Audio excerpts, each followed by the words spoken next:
The Ripple versus the SEC couldn't be clearer by now, as we already reported. However, the SEC is getting exposed even more. What did they do? And what consequences will that have for the SEC? Stay tuned till the end of the video to find out. But first, we are giving away 50 XRP coins at the end of the month to one random subscriber to start on their XRP journey. All you need to do is to like the video, subscribe and comment your thoughts on XRP in the comment section. Welcome back XRP Army. According to a response filed by the Securities and Exchange Commission, Brad Garlinghouse's request to require Matthew Estabrook to surrender notes taken by him has been denied. According to the Estabrook notes, which were jotted down in 2018, a conversation between former the SEC Commissioner Alad Roisman and Ripple CEO Brad Garlinghouse was the topic of the Estabrook notes. Although the plaintiff has presented the notes to Judge Nett Byrne for in-camera examination, the defendants have been ordered to turn them over to the plaintiff because the notes are no different from the SEC notes that this court has already held are protected by the DPP.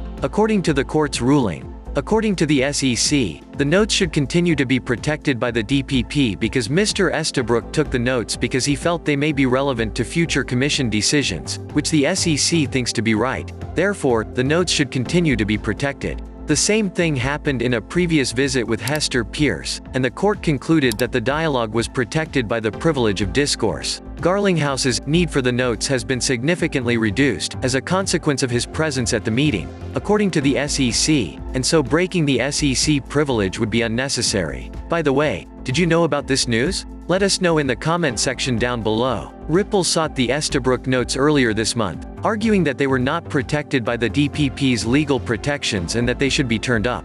Notes taken by the SEC staff in the context of fact-gathering with third parties do not fall within the scope of the DPP, even if the information gathered may later be relied on for future policymaking, said Ripple in its motion to compel. As with the other notes this court ordered the SEC to produce, there is no evidence that in the Estabrook notes, certain facts were recorded while others were purposely omitted as an exercise of judgment or deliberation, or that such a decision was made to assist with agency decision-making. For the avoidance of doubt, the SEC stated position, that the Estabrook notes were taken for the purpose of advising the Commission on policy, is precisely the same justification that the SEC used for withholding notes from previous sessions, and that the court has already rejected. Because the SEC relies on information it obtains while making policy choices, the SEC asserts that not all of the information the SEC learned is privileged. According to the SEC, defendant Garlinghouse requests that this court order the Securities and Exchange Commission to produce the Estabrook notes or, alternatively, that this court order that the SEC provide the document to the court for in-camera inspection.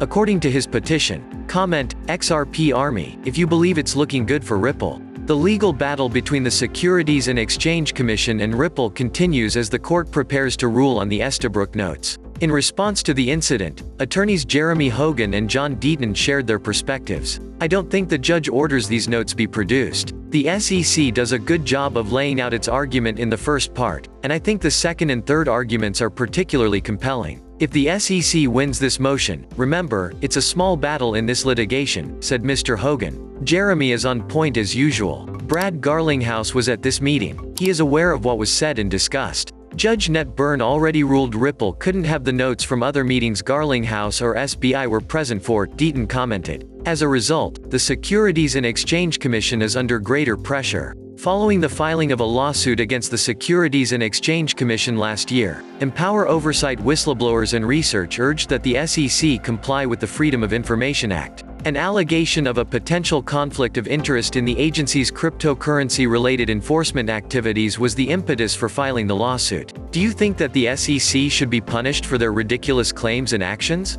If yes, then make sure to like this video. The most recent update has resulted in the two agencies being featured in national media. As a result of this litigation, the SEC initial papers, which were revealed on February 25, were obtained under the Freedom of Information Act. The SEC made these communications public in order to strengthen oversight in the crypto conflicts litigation. Two now retired senior the SEC officials, Simpson Thacker and Bartlett, were included in the aforementioned records because their correspondence between them was included in the records. Within the investigation were 1,053 pages of email correspondence involving former the SEC Director William Hinman, and 46 pages of email correspondence involving former the SEC Acting Director Mark Berger. both of whom were former the SEC Division of Corporation Finance directors at the time of the alleged misconduct. Unfortunately, numerous of those pages were virtually completely blank and had duplicate information as a consequence of formatting issues on the page layout. Despite this, the action taken by the SEC was applauded by the authority in issue.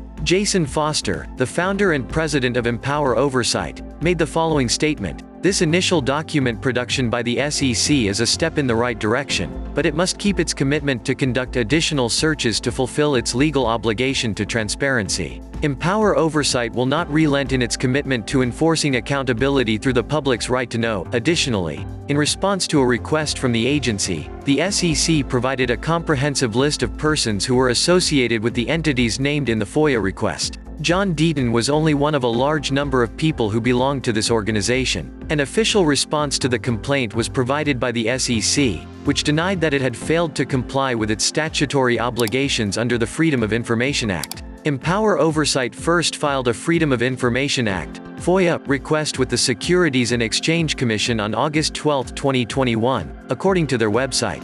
The SEC received a mixed response from readers, with the majority of them expressing dissatisfaction with the agency. For example, a user by the name of CryptoMark expressed his displeasure with the Securities and Exchange Commission over the aforementioned circumstance. He asserted the following points: "Unfortunately, the SEC are never going to send you the correct full emails. They will do anything to avoid the correct searches. Maybe you need to include their email addresses in the search as well as just their full names." A hard start has been had by regulatory watchdogs in the United States, both in ongoing and pending cases, on a general level. Does it appear that the SEC will be able to provide a significant solution in a reasonable amount of time? Even with this encouraging news, the short-term outlook for XRP remains negative, with analysts predicting a big sell-off in the near future. If XRP is unable to retain its current support level of 74 cents, investors should expect a further 17% drop in the price of the cryptocurrency from this point on.